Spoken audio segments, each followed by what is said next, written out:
El Hospital Santa Lucía estaba al final de una calle sin salida, donde los árboles crecían entre los barrotes de una verja oxidada y el letrero de la entrada se había decolorado tanto que, de día, la gente solo alcanzaba a leer Santa, el resto del nombre se había borrado en una mancha blanca y opaca. Aquel hospital nunca cerraba de verdad. Durante el día seguía salvando vidas porque en la ciudad siempre faltaban camas. Pero por la noche cambiaba de turno, como si un cuerpo viejo y exhausto se cubriera con otra piel y empezara a respirar con un ritmo distinto. Los fluorescentes allí nunca brillaban del todo. Siempre temblaban un poco, se detenían un instante, como los ojos de alguien que lleva demasiado tiempo sin dormir. En todos los pasillos flotaba olor a alcohol, a medicinas, a muros húmedos y a historiales viejos. Pero después de medianoche, todos esos olores familiares parecían retirarse para dejar sitio a otras cosas, el olor glacial del lejía, el olor a tela de almohada vieja secada sin sol, el ligero olor metálico de una moneda en la boca, el olor a tinta fresca sobre papel, el olor tibio de un altavoz que lleva años tumbando, y también un aroma dulzón y demasiado suave, un aroma que no hacía más que invitar a sentarse y dejar de resistirse. Yo empecé a hacer guardias en Santa Lucía al final de mi tercer año de trabajo. Donde faltara personal, ahí me mandaban. En los hospitales viejos siempre es igual, nadie te pregunta si encajas, solo miran el cuadrante y meten tu nombre donde haya un hueco. Al principio creía que lo más aterrador de un hospital eran los familiares llorando, los pacientes que no llegaban a salvarse, el monitor que de pronto dibuja una línea recta. Más tarde entendí que no. Lo más aterrador era lo que el hospital retenía después de cada guardia, una queja tragada a la fuerza, un informe reescrito, una persona empujada a cargar sola con una culpa colectiva, una frase como mejor dejarlo así dicha con tanta ligereza que todos podían seguir sintiéndose inocentes. Todo empezó con faltas mínimas. Una veta de agua con lejía que se prolongaba hasta el final del ala oeste. Una almohada vieja que nadie reclamaba y que, aún así, aparecía todas las noches. Varios tubos de extracción desaparecidos del inventario, justo del tipo que más se necesitaba. Pulseras de pacientes que de pronto aparecían en otro sitio. Un chirrido procedente del antiguo pabellón de aislamiento que hacía doler hasta la mandíbula. Una niebla dulzona que volvía a toda una planta más lenta, como si caminara dentro de un sueño. Y, por último, un nombre borrado del cuadrante de guardias hacía 7 años, un nombre que regresó justo en el día que nadie quería recordar. La primera noche en que de verdad presté atención, encontré una frase escrita con tinta azul en el cuaderno de relevo, con una caligrafía pequeña, uniforme, limpia, como trazada con regla. Si hueles lejía más fuerte de lo normal, no vayas hacia el final del ala oeste. Sonreí con desdén. Pensé que era una broma para asustar a los nuevos.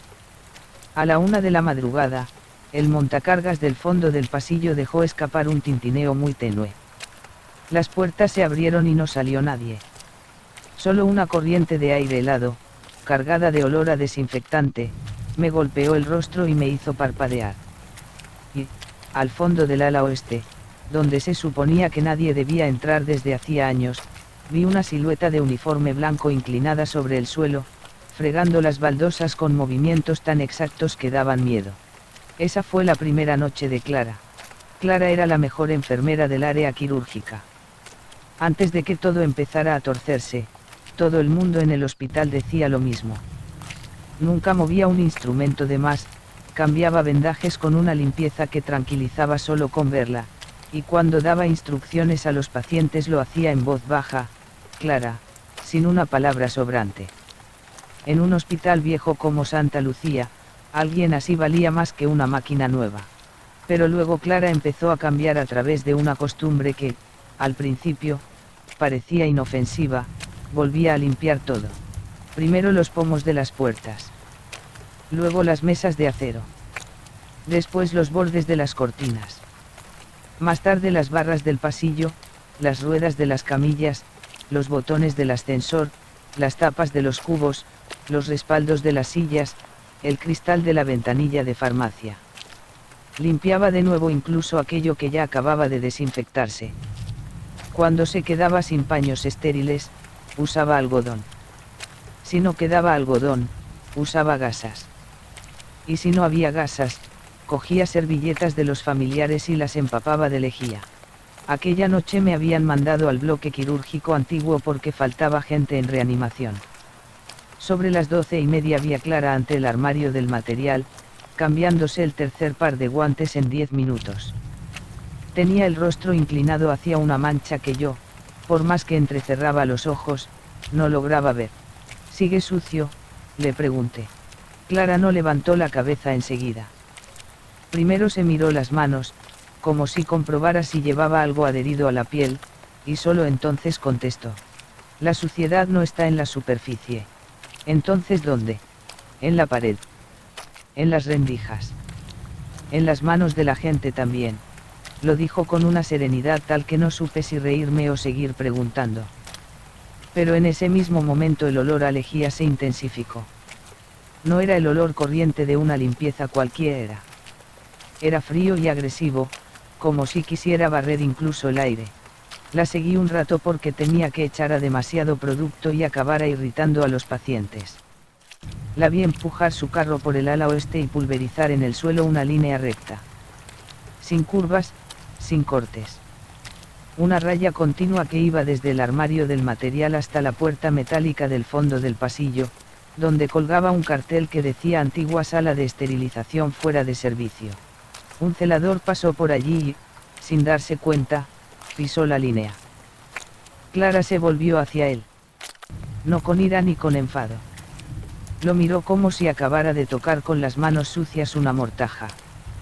Luego se agachó y volvió a limpiar exactamente ese tramo, lenta y minuciosamente, hasta ponerme la piel de gallina. Un médico joven, agotado y de mal humor, levantó la voz. Clara, ya basta. Nadie está mirando el suelo. Clara se enderezó. El fluorescente parpadeó una vez. En aquel instante, su sombra se proyectó más larga de lo normal, como si hubiera otra sombra justo pegada a su espalda. Pero eso sí nos está mirando a nosotros, dijo. Nadie respondió. En un hospital hay frases que la gente elige dejar pasar porque, si las toma en serio, siente un frío en la nuca. Cerca de las 2 de la mañana oí correr agua en la zona de lavado. Entré y vi a Clara restregándose las manos hasta enrojecérselas. El agua blanca de espuma corría por el lavabo.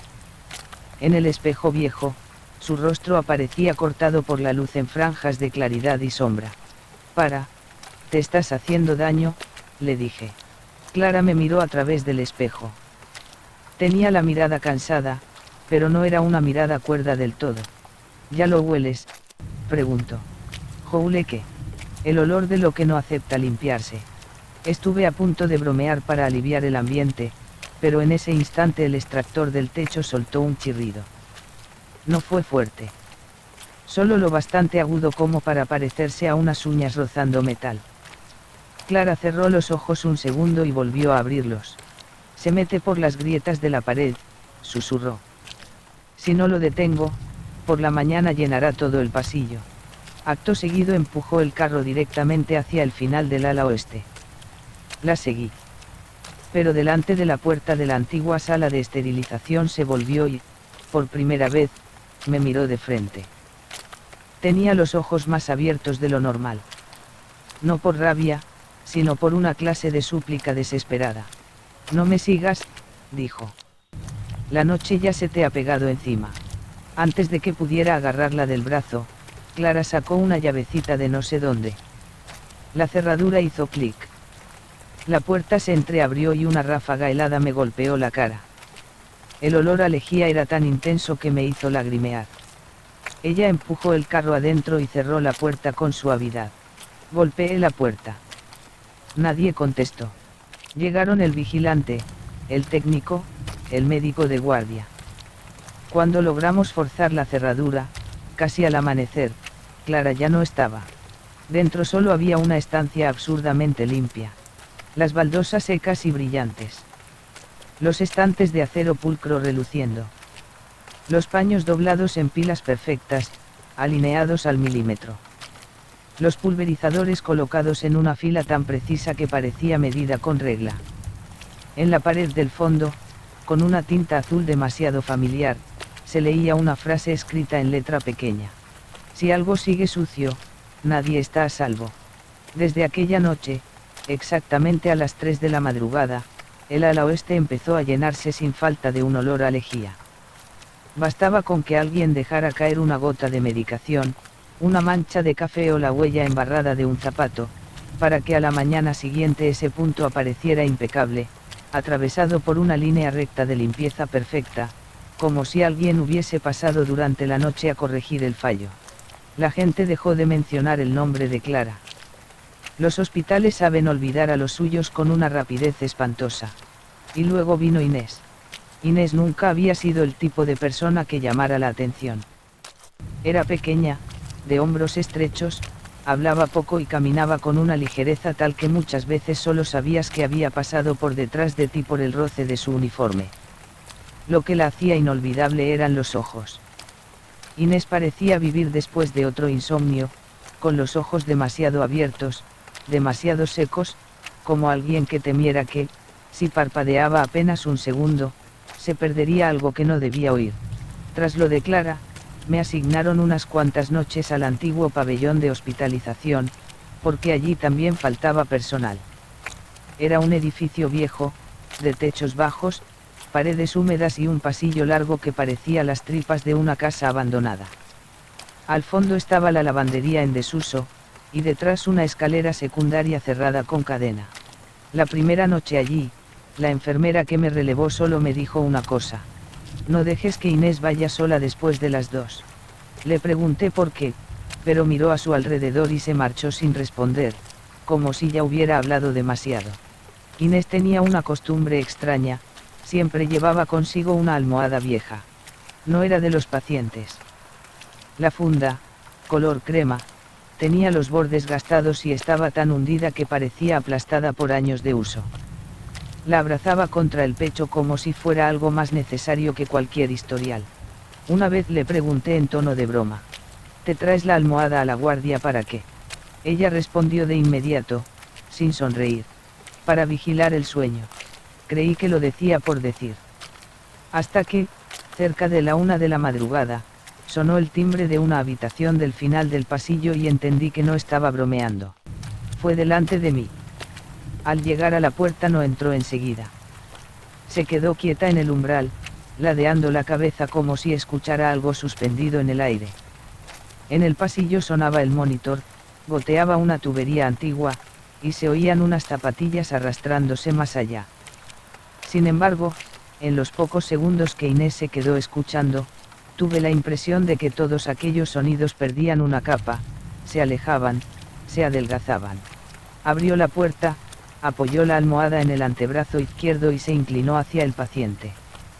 Habló tan bajo que parecía deshacerse dentro del ruido de la respiración mecánica. Quédate quieto. No escuches más. El paciente, que estaba agitado y respiraba con dificultad, comenzó a calmarse. No de golpe. No como un milagro. Simplemente el aire de la habitación se volvió más blando, como si alguien hubiera cubierto todo con una capa de algodón. Desde esa noche empecé a fijarme. Cada vez que Inés pasaba por el pabellón antiguo, todo el lugar quedaba un poco más silencioso. No silencioso porque se vaciara de gente. Silencioso de una manera intencionada. El extractor sonaba más bajo. Los monitores parecían venir de muy lejos. El timbre de llamada dejaba de chirriar como siempre y se volvía más grave, como si una mano invisible apretara el sonido hasta ablandarlo. Hasta el tintineo de una cucharilla en un vaso de plástico, en el control, perdía sus bordes. A las 2 de la madrugada vi a Inés sola al final del pasillo, de espaldas a mí. Su sombra era corta y oscura, pegada a las baldosas. La almohada seguía en sus brazos. Inés, la llamé. No se volvió. No llames tan alto, contestó. Aquí todo sonido se queda guardado. ¿Qué estás diciendo? Inés inclinó la cabeza.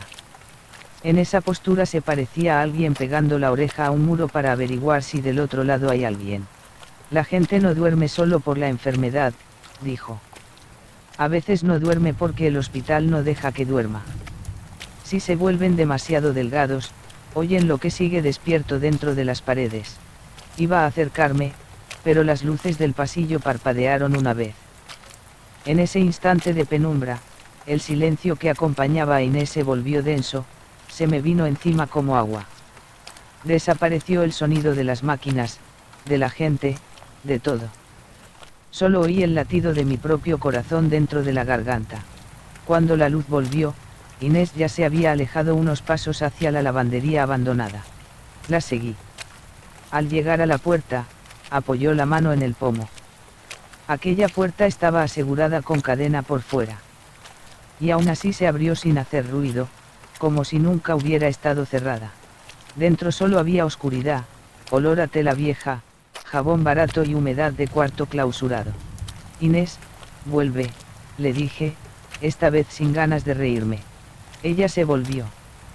Por primera vez vi en sus ojos algo distinto al cansancio, una forma de alivio que daba miedo.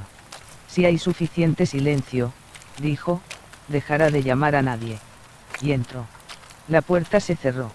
Corrí y tiré del pomo. No se movió. Cuando el vigilante cortó la cadena, casi a las 3, Inés ya no estaba. Dentro solo había una silla baja pegada a la pared, la almohada encima, colocada con una pulcritud inquietante. La funda tenía una hendidura, como si alguien hubiera apoyado allí la cabeza hacía apenas un momento. Sobre el suelo de cemento, cubierto de polvo, no había huellas de entrada ni de salida. Desde entonces, sobre las 2:30, el antiguo pabellón de hospitalización quedaba sumergido en un silencio antinatural. Más de una vez los recién llegados creyeron que se había ido la corriente de toda la planta porque los timbres de alarma parecían sonar a kilómetros. Una noche pasé junto a la lavandería y oí una voz de mujer muy tenue, arrullando. Duérmete. No dejes que sepa que sigues despierto. A la mañana siguiente, la almohada de Inés apareció en una silla del vestíbulo. Debajo había un papel pequeño, con tinta azul y la misma caligrafía conocida. El silencio no trae paz. Solo evita que te llamen. Después de Clara vino Inés. Después de la limpieza, el silencio. Y después llegó el pulso. Valeria era conocida como el ángel de las extracciones de la planta. Tenía una mano ligera, encontraba la vena con una precisión casi infalible, y tanto adultos como niños solían quejarse menos cuando les tocaba con ella. En un hospital, alguien así es muy querido, es la clase de persona capaz de tocar el dolor sin romper la confianza. Durante el día, Valeria seguía siendo normal. Sonreía lo justo, trabajaba rápido y etiquetaba los tubos con una pulcritud casi hermosa. Pero al llegar la noche se le marcaba una rareza, le gustaba ver cómo se llenaban los tubos. No mirarlos por rutina, como cualquier profesional del laboratorio. Los observaba con una atención casi hipnótica. Cada vez que la sangre oscura subía por el vacío y ocupaba el cilindro transparente, sus ojos se iluminaban apenas un instante. Como si en ese momento todo en el mundo volviera a un orden correcto. Después del caso de Inés, el antiguo laboratorio del sótano empezó a oler a metal. No a sangre fresca, no a hierro evidente, sino a una nota leve y fría, como el interior de una moneda o de una barra de acero limpia. El inventario empezó a mostrar faltantes en las cajas de tubos pequeños para extracción. Lo raro era que nunca desaparecía una caja entera. Solo faltaban unos pocos cada noche, los suficientes para que al principio nadie se diera cuenta. Una madrugada, casi a las 2, bajé por el pasillo que daba al laboratorio antiguo y vi una línea de luz escapando por debajo de la puerta. Llevaba casi un año cerrado por avería en la maquinaria. Nadie tenía por qué estar allí a esas horas. Golpeé la puerta. Nadie contestó. A través del cristal vi a Valeria sentada dentro. Estaba muy erguida bajo la luz temblorosa de un fluorescente, con una fila de tubos perfectamente alineados frente a ella. No tenían nombre de pacientes. Solo unos puntos de tinta roja, azul y negra en la parte superior, como si siguieran un código privado. A su derecha había un cuaderno fino abierto lleno de curvas repetidas, similares a trazos de un electrocardiograma. Empujé la puerta y entré. El olor metálico se hizo más intenso de inmediato. ¿Qué haces aquí?, pregunté. Valeria levantó la mirada, extrañamente serena. No parecía sorprendida ni avergonzada por haber sido descubierta. ¿Todavía no lo oyes?, preguntó ella. ¿Oír qué? Este edificio no tiene pulso. Está medio muerto. Por eso no deja de intentar tomar prestado el ritmo de los vivos. Solté una risa incómoda. Valeria, vuelve al cuarto de guardia y descansa. Has tenido demasiados pacientes esta noche. Negó con la cabeza. Cuanto más cansado estás, mejor lo oyes. Cogió un tubo vacío y lo alzó hacia la luz. En la pared detrás de ella había multitud de manchas tenues formando líneas curvas de distintas longitudes, como si alguien hubiera dibujado una y otra vez un ritmo sin sentido con los dedos sucios. En ese instante sonó un tac muy nítido, como una tapa de plástico cerrándose. Miré la mesa. No había nadie más. Sin embargo, desde el rincón más lejano, donde solo había un soporte vacío, sonó otro tac, como si una presencia invisible estuviera trabajando con ella. Valeria siguió hablando, sin apartar la vista del reflejo en el vidrio del tubo. Clara limpia la superficie. Inés adelgaza el sonido. Pero con eso todavía no se abre nada. Para abrirlo, hace falta pulso. ¿Abrir qué? Por primera vez me miró de frente. Su expresión era fría y lúcida de un modo que me inquietó más que cualquier delirio. Lo que el hospital esconde dentro de sí mismo. Di medio paso atrás. El fluorescente parpadeó. Durante la fracción de segundo en que la sala quedó en sombra, la silueta de Valeria sobre la pared dejó de parecer la de una mujer sentada. Se alargó, se afinó, como la de una bata larguísima suspendida en el aire detrás de ella. Cuando volvió la luz, seguía sentada como si nada. Será mejor que te vayas, dijo con suavidad. Esta noche todavía tengo que afinar el pulso. Me giré hacia la puerta. Justo cuando iba a tocar el pomo, el ascensor del final del pasillo emitió un tintineo. Las puertas se abrieron. No había nadie dentro. Solo una bandeja de acero en el centro del suelo, y sobre ella varios tubos colocados con un orden impecable, reflejando líneas finas de luz bajo la lámpara amarillenta. Me quedé clavado. Del ascensor salió una ráfaga fría, con olor a metal, que me rozó las piernas como si alguien acabara de pasar a mi lado. A la mañana siguiente, el laboratorio antiguo volvía a estar cerrado como si jamás hubiera sido abierto. Valeria seguía en su turno diurno, seguía hablando con dulzura a los pacientes, seguía extrayendo sangre sin hacerles daño. Pero desde aquella noche, cada vez que pasaba cerca de la escalera de servicio, a veces escuchaba un tac diminuto. Los monitores de varias habitaciones cercanas también empezaron a acelerarse y ralentizarse a la vez, como si todo el edificio estuviera funcionando con un solo latido compartido. Y en la pared exterior del antiguo laboratorio, bajo la pintura nueva, se adivinaban a contraluz tres palabras difíciles de ver si uno no inclinaba la cabeza bajo la lámpara. Hace falta pulso. Limpieza. Silencio. Pulso. Las tres cosas empezaron a caminar juntas dentro de mi cabeza. Y Alba trajo la cuarta. Alba había sido la coordinadora del área quirúrgica. Nadie en el hospital se atrevía a cuestionar su trabajo. Los historiales pasaban por sus manos y rara vez había un error. Recordaba nombres de pacientes, grupos sanguíneos, fechas de cirugía, qué familiar debía firmar qué documento. Su manera de trabajar daba la impresión de que, al menos en medio de tanta pérdida, algo seguía bajo control. Luego murió su hija, después de una larga espera para un trasplante. No fue un error único, sino una cadena de retrasos que todos podían atribuir a otros. Faltaban camas, un documento carecía de una firma, los resultados del laboratorio no habían llegado, el material no subió a tiempo. Y, al final, como nadie cargó con toda la culpa, el dolor cayó entero sobre Alba. Tras el entierro siguió yendo al hospital. Solo que, desde entonces, el hospital comenzó a perder cosas de una manera muy particular. No desaparecían los objetos grandes. Desaparecían cosas pequeñas, personales, íntimamente ligadas a cada persona, pulseras de identificación, tarjetas antiguas, etiquetas de muestras, 2 paquetes de sutura del mismo calibre, un consentimiento informado ya firmado, una foto familiar guardada en un historial, un calcetín infantil olvidado. Todo se esfumaba de su sitio original y, en ocasiones, reaparecía en otro lugar, ordenado con una pulcritud escalofriante. La noche en que me topé con el secreto de Alba, reabrieron un quirófano viejo por saturación del área de urgencias. El quirófano número 3 estaba al final del bloque, sellado desde hacía años por el deterioro de sus instalaciones. Cuando llevé unos documentos, la puerta estaba cerrada, pero desde dentro salía la luz blanca y dura de la lámpara quirúrgica.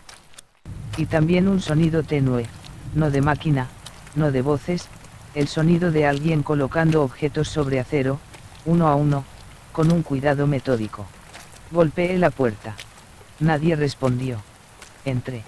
La sala estaba iluminada con una frialdad de congelador. En el centro no había ninguna cirugía. La mesa de operaciones estaba vacía.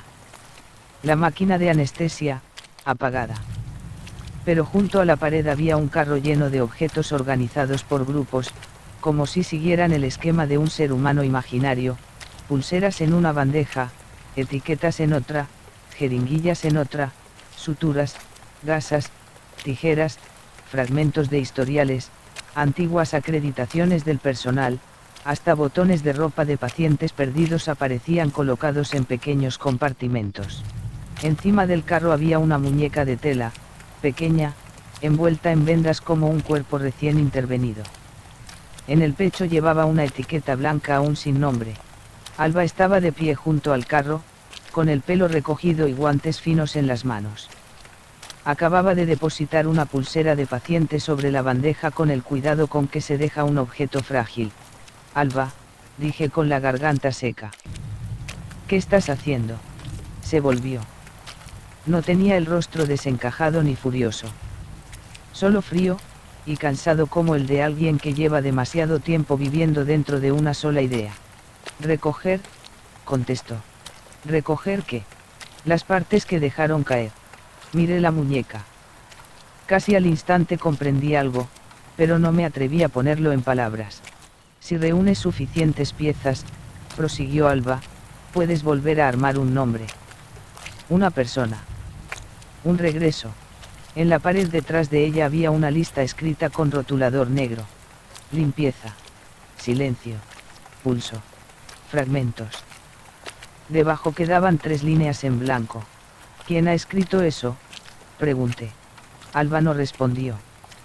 Alisó con la yema del dedo una etiqueta de papel hasta dejarla perfectamente recta, y luego, muy quedo, como hablándole a alguien fuera de mi vista, murmuró.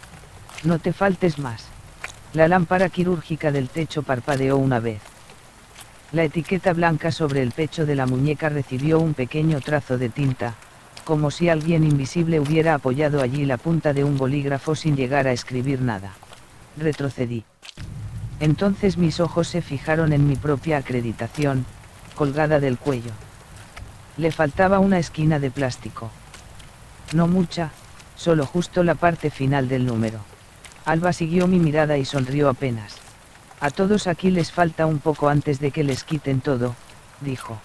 Salí huyendo del quirófano número 3 como un cobarde. Por la mañana, la sala estaba vacía otra vez. No había carro. No había muñeca. No había lista. La pared había sido limpiada hasta borrar todo, aunque bajo la pintura aún se intuían algunas marcas. Alba siguió yendo al hospital unos días más, contestando preguntas y firmando papeles. Después pidió una baja sin sueldo y no volvió. Desde entonces, mucha gente en el hospital descubrió que le faltaba una parte mínima de algo suyo. Una esquina de una tarjeta, un botón, una fotografía, un papel. No lo bastante grande como para provocar una investigación seria, pero sí lo suficiente como para que todos sintieran que alguien los observaba de una manera personal. Una noche abrí mi taquilla y encontré dentro una hoja doblada en 4. Solo decía: cuando ya haya pulso, se sabrá qué falta. Empecé a pensar seriamente en pedir el traslado. Pero no llegué a hacerlo antes de que el antiguo pabellón de aislamiento alzara la voz. Soledad había trabajado en el viejo pabellón de aislamiento, separado del edificio principal por un corredor estrecho y una puerta de hierro gruesa. Años atrás, un paciente alterado la agredió durante una guardia nocturna.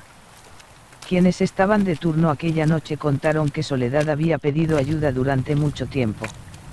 Se oyeron golpes, muebles chocando, sus puños contra la puerta, sus llamadas desesperadas. A la mañana siguiente, el incidente quedó reducido a un informe breve. Se habló de no dar importancia al asunto, de no manchar la reputación del centro, de responsabilidades no claras, del estado mental del paciente. Y alguien pronunció la frase más cruel que cualquiera que haya trabajado en salud ha escuchado alguna vez de una forma u otra: en esta profesión hay que aguantar la presión. Soledad dejó de ir durante una temporada. Después su nombre desapareció del cuadrante. La primera noche en que empezó el chirrido, yo estaba sentado en el control de la unidad de cuidados intermedios. Al principio era solo un tono finísimo, agudo y constante, como un cable eléctrico al borde de la rotura. Pero no entraba por los oídos de manera normal. Se metía en los dientes, en los huesos de la mandíbula, detrás de los ojos, y provocaba un mal humor instantáneo. Cuanto más te acercabas al antiguo aislamiento, más fuerte se volvía. Me mandaron a acompañar el traslado de un paciente porque no quedaban habitaciones libres. En cuanto crucé la puerta de hierro sentí un escalofrío en la nuca. El pasillo que conectaba con esa zona era largo, desnudo, débilmente iluminado, con puertas cerradas a ambos lados como bocas de cajas. El aire allí parecía haberse quedado retenido durante años. Apenas dejé el historial sobre la mesa, noté una respiración justo detrás de mi hombro.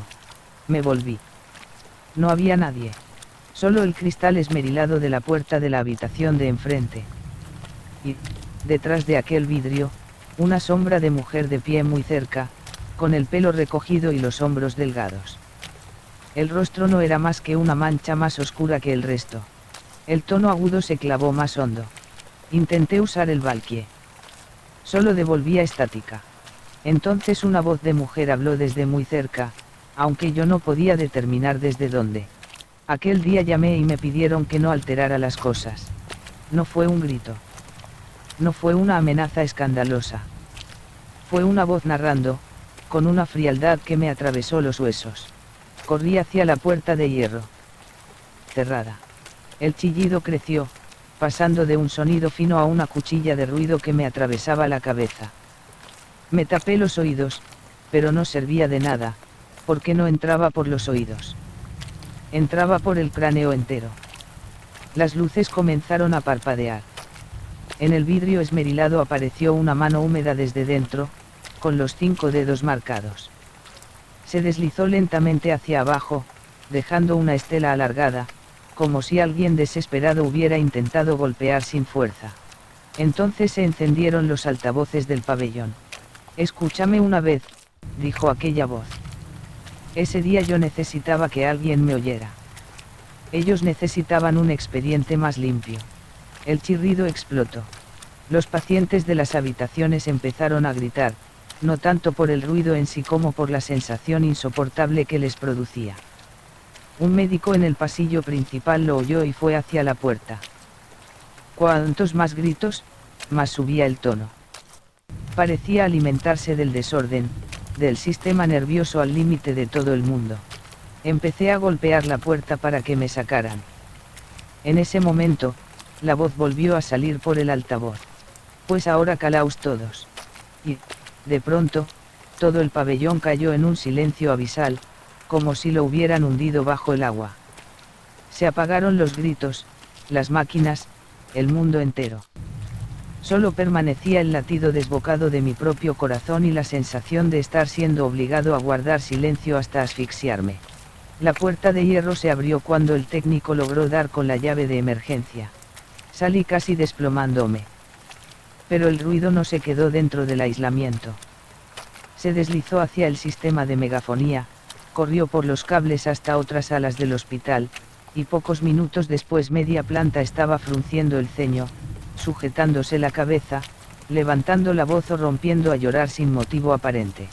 En el panel electrónico del vestíbulo, los números de las habitaciones parpadearon y se transformaron en una serie de ondas sonoras deformadas. Desde aquella noche, cada vez que alguien del hospital soltaba un cállate con más crueldad de la cuenta, a veces el sistema de altavoces crepitaba. Si había suerte, solo era un zumbido breve. Si no, se oía una frase muy clara, como hablada pegada al micrófono. Yo ya llamé una vez. El sonido se convirtió en la quinta pieza. En ese punto ya había comprendido que algo estaba reuniendo, una a una, las reacciones de quienes habían sido empujados al límite. Clara había escogido la limpieza, Inés el silencio, Valeria el pulso, Alba la recolección, Soledad la voz. Y Paloma traería la más peligrosa de todas. No el dolor, sino su desaparición. Paloma era una de las enfermeras favoritas de los pacientes. Sabía distinguir quién sufría de verdad, quién se asustaba tanto que convertía el miedo en dolor, y quién solo necesitaba una mano que lo sostuviera a tiempo. Hablaba tan suave que mucha gente empezaba a sentirse mejor apenas oía su voz. En un lugar como Santa Lucía, alguien capaz de calmar así a los demás parecía un salvavidas. Y precisamente por eso era de las personas que más fácilmente podían desgastarse. Después del episodio del chirrido del pabellón de aislamiento, Paloma empezó a aparecer con más frecuencia en las guardias nocturnas del área de hospitalización.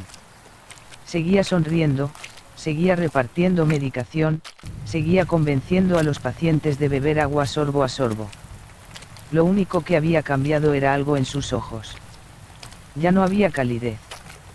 Solo una superficie lisa, como si la emoción se hubiera limado hasta dejar únicamente la costumbre profesional. Una noche la encontré en la azotea. El viento era frío.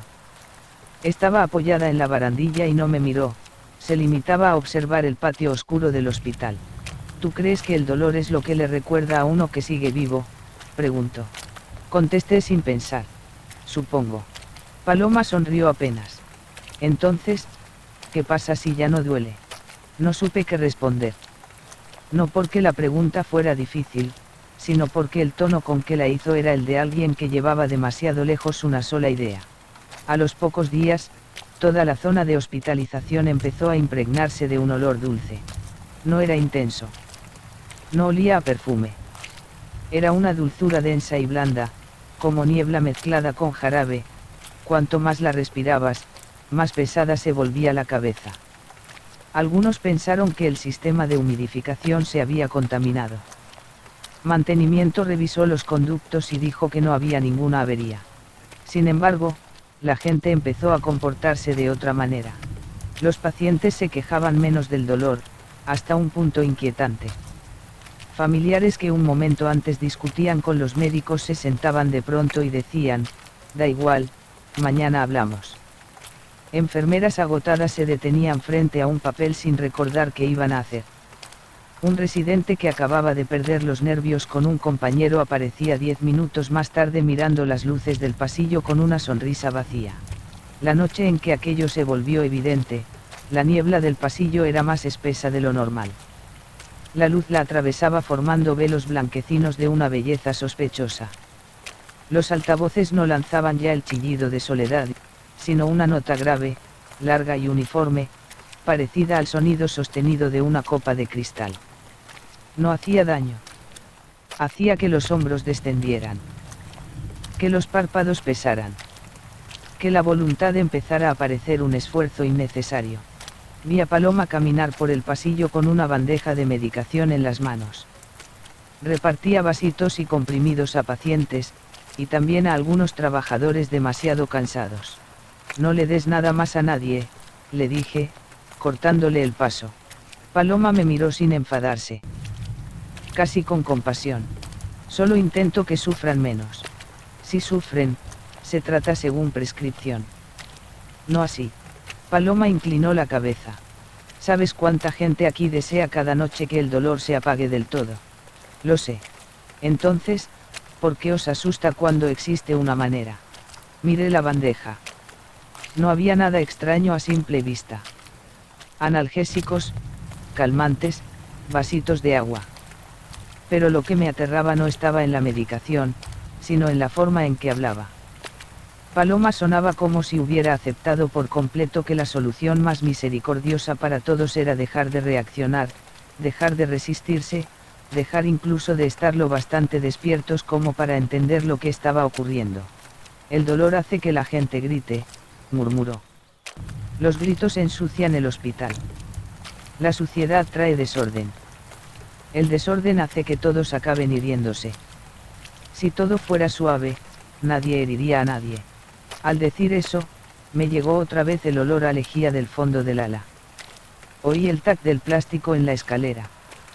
Sentí una franja de silencio rozándome las orejas. Y desde los altavoces llegó un zumbido agudo, bajo y adormecido, como si el chirrido de Soledad durmiera dentro del metal. Entonces lo entendí. Las 6 cosas no estaban separadas. Se estaban superponiendo. Una auxiliar pasó junto a nosotros y se dejó caer en el suelo sonriendo, como si la gravedad hubiera dejado de importarle. Un familiar se quedó inmóvil en mitad del pasillo, con los ojos húmedos, sin saber por qué lloraba. Un médico soltó la carpeta y quedó mirando al vacío, como si de pronto todas las decisiones del mundo hubieran perdido sentido. No le des nada más a nadie, grité. Paloma me sostuvo la mirada. Su voz seguía siendo suave, pero ahora cortaba como una cuchilla envuelta en algodón. Te equivocas. Se lo llevan tomando desde el momento en que deciden quedarse aquí y convencerse de que aún aguantan. Subí corriendo a mantenimiento para cortar el viejo sistema de humidificación. En la escalera encontré un papel pegado a la pared, con la misma tinta azul de siempre. No pidas alivio demasiado pronto. El hospital se llevará también lo que pesa.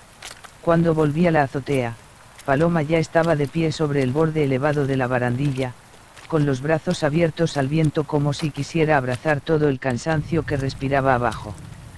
No era la postura de alguien dispuesto a caer. Era la postura de una sacerdotisa bendiciendo. ¿Tú no estás cansado?, preguntó. Y sí, lo estaba. Cansado hasta el punto de casi asentir. Esa honestidad fue lo que más miedo me dio. Porque si bastaba con estar cansado para abrir la puerta, entonces Santa Lucía nunca había carecido de llaves. Al amanecer, la niebla dulce se disipó. La gente fue despertando como de un sueño colectivo.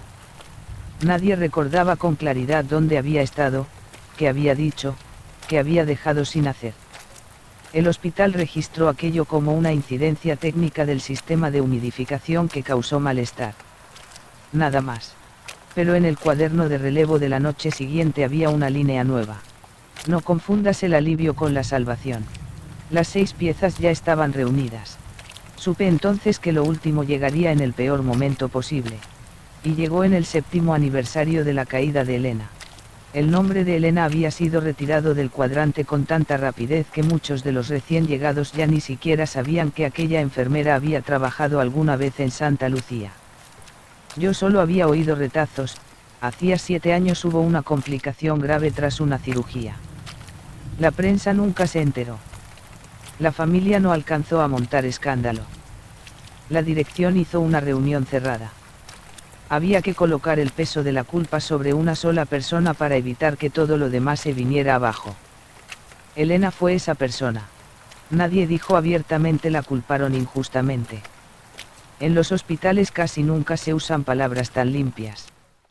Se habla de delimitar responsabilidades, de asumir errores, de estabilizar la situación. Después de aquella reunión, Elena dejó de trabajar allí. Luego murió. Unos decían que se había quitado la vida. Otros que se había marchado a otra ciudad. Otros que había muerto por una sobredosis de pastillas. Nadie sabía nada con certeza. Y tampoco importó demasiado, porque todo ya estaba doblado y guardado dentro de un expediente. La noche en que se cumplieron 7 años llovía de una manera fina y constante. La lluvia convertía el patio del hospital en una lámina negra y brillante. Entré de guardia sintiendo ya que algo iba mal. El panel electrónico del vestíbulo parpadeaba con horarios erróneos. Los ascensores tintineaban sin motivo. El olor dulce de Paloma, la lejía helada de Clara, el silencio de Inés, el matiz metálico de Valeria, la punzada sonora de Soledad y la sensación de pérdida que traía Alba parecían flotar juntos en el aire. Sobre el mostrador del control de enfermería estaba abierto el cuaderno de relevo por una página en blanco. En el centro se veía un círculo trazado con tinta azul, fino, perfecto, cerrado, como si no lo hubiera dibujado una mano humana sino una imprenta. Alrededor del círculo había 7 marcas pequeñas, equidistantes, como posiciones reservadas para personas de pie. Debajo solo podía leerse una línea. Próxima guardia, _____________. Iba a llamar a alguien para enseñárselo cuando el sistema de megafonía crepitó muy suavemente. No fue un chirrido. No fue la nota grave. Solo el sonido del micrófono al encenderse, como si unos labios se acercaran a él y respiraran. Entonces una voz de mujer pronunció: Elena. Solo un nombre. Pero todos los fluorescentes del vestíbulo parpadearon 2 veces. En el centro del suelo empezó a aparecer un círculo húmedo, una condensación dibujada directamente sobre las baldosas, del mismo tamaño que el del cuaderno. Desde los 6 pasillos que desembocaban en el vestíbulo fueron surgiendo, uno tras otro, los signos conocidos, un tramo de suelo más brillante de lo normal, una franja de silencio absoluto, el pequeño tac de una tapa de plástico, varias pulseras de pacientes cayendo cerca del bloque quirúrgico, un tono agudo recorriendo los altavoces, y el aroma dulzón invadiendo el aire desde hospitalización. Las 6 piezas tomaron sus posiciones. En el centro del círculo húmedo se fue formando una figura, primero solo como reflejo en el suelo. No se materializó de forma nítida, como en una película.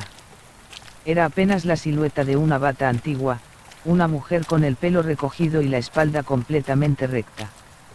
Su rostro parecía estar detrás de una hoja de papel traslúcido. La gente que estaba en el vestíbulo empezó a moverse más despacio. Algunos se quedaron congelados a mitad de una frase. Otros olvidaron a dónde se dirigían. Un médico alzó la vista hacia el reloj de pared y frunció el ceño, porque el minutero empezaba a retroceder. Eché a correr hacia la puerta principal. Di unos pasos y, de pronto, seguía junto al mostrador. Lo intenté otra vez. Otra vez regresé al mismo sitio. El espacio del vestíbulo se había plegado sobre sí mismo, de forma que cualquier intento de huida terminaba devolviéndote al círculo. La voz habló de nuevo, pero ya no parecía salir de los altavoces. Estaba en el hueco mismo que quedaba entre las 7 posiciones. No necesito que me crean.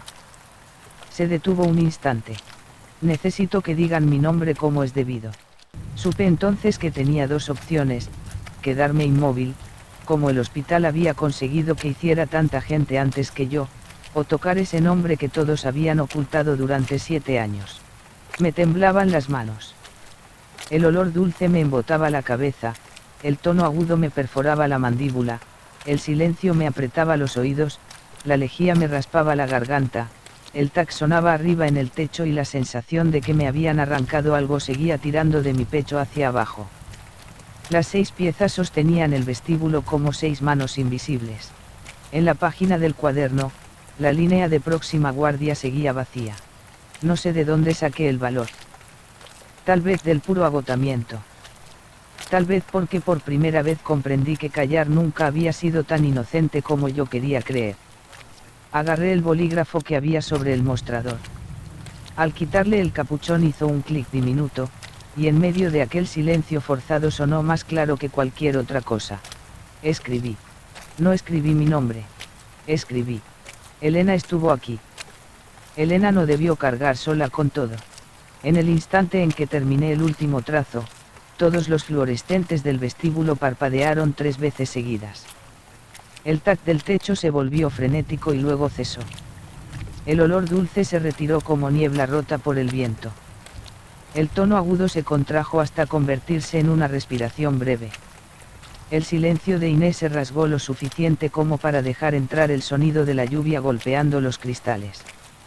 El círculo húmedo del suelo tembló y empezó a secarse, como si el agua estuviera siendo absorbida por las baldosas. La figura en el centro se volvió un poco más nítida. No vi con claridad el rostro de Elena. Solo sus hombros, muy rectos, muy cansados, pero ya no vencidos. Y por primera vez, aquella voz tuvo emoción. Por fin alguien lo ha escrito bien. Tras esas palabras, las 6 señales se replegaron con rapidez. El suelo dejó de brillar de manera antinatural. Los pasillos recuperaron el sonido de ventiladores y pasos. El olor metálico se disolvió entre el alcohol y el desinfectante común. Las pulseras dejaron de caer. La megafonía enmudeció. La dulzura se quebró como espuma. Solo quedó el olor real de la lluvia entrando por la puerta. La gente del vestíbulo parpadeó, dio 1 o 2 pasos atrás, como si todos despertaran de un mismo mareo sin comprender por qué estaban allí. Yo me dejé caer en una silla del control, todavía con el bolígrafo en la mano. Cuando levanté la cabeza, la tinta ya se había secado. La frase que había escrito seguía allí. Pero debajo había aparecido otra, con la misma letra azul, fina y uniforme. No obliguéis a nadie a callar para que este lugar parezca tranquilo. A la mañana siguiente, la dirección del hospital lo explicó con una frase habitual: incidencia eléctrica y reacción psicológica colectiva tras una serie de guardias extenuantes. Algunos lo creyeron. Otros fingieron creerlo. En los hospitales, a veces la fe importa menos que la capacidad de seguir trabajando. Yo, en cambio, ya sabía que Santa Lucía no estaba embrujado por fantasmas en el sentido habitual. Estaba embrujado por aquello que los vivos se hacían unos a otros y luego doblaban para que pareciera plano. Clara no se rompió por una simple obsesión con la limpieza. La encerraron en un lugar donde la obligaron a limpiar una y otra vez cosas que no estaban sobre el suelo. Inés no dejó de dormir porque tuviera la mente débil. Vivió demasiado tiempo entre llamadas de auxilio que nadie quería escuchar. Valeria no amaba la sangre. Amaba el único instante en que algo, por fin, fluía hacia el sitio correcto, porque en aquel hospital demasiadas cosas siempre acababan asignadas a la persona equivocada. Alba no recogía objetos por haber perdido la razón. Recogía todo aquello que el hospital dejaba caer y luego llamaba accidente. Soledad no convirtió el sonido en castigo por simple rencor. Solo devolvió la sensación exacta de haber pedido ayuda sin que nadie abriera la puerta. Paloma no ofrecía alivio por crueldad. Estaba tan agotada que terminó creyendo que rendirse era la última forma de misericordia. ¿Y Elena? Elena no volvió para matar a nadie. Volvió para obligar a aquel lugar a escribir bien su nombre, su culpa y su verdad. Pedí el traslado un mes más tarde. La última noche que crucé Santa Lucía pasé por el vestíbulo. El cuaderno de relevo estaba sobre el mostrador, cerrado. Los fluorescentes seguían parpadeando como siempre. La lluvia ya había cesado. Todo parecía normal hasta un punto casi ofensivo. Si un desconocido hubiese entrado, no habría visto nada más que un hospital viejo y agotado. Pero antes de irme del todo, abrí el cuaderno. La página del círculo había desaparecido. En su lugar había una hoja en blanco. Sin dibujos. Sin avisos.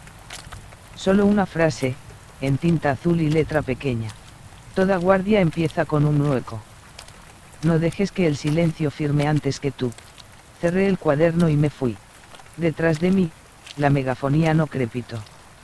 Solo se encendió apenas, como si alguien estuviera probándola. No hubo nombres. No hubo susurros.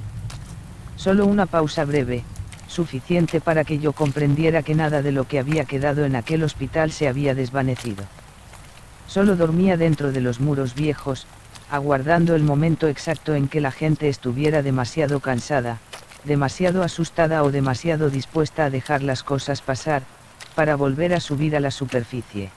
Desde entonces, si alguien me pregunta qué era lo más aterrador del viejo hospital, no hablo de sombras en el cristal, ni de ascensores que se abrían solos, ni del olor a lejía, ni del chirrido en los altavoces. Solo digo esto. Hay lugares que no alimentan fantasmas. Alimentan nombres mal escritos, llamadas de auxilio silenciadas, informes doblados hasta quedar lisos. Y una noche, ese mismo lugar se abrirá, desplegará una a una todas esas hojas, y obligará a quienes siguen vivos a leer por fin todo aquello que prefirieron callar.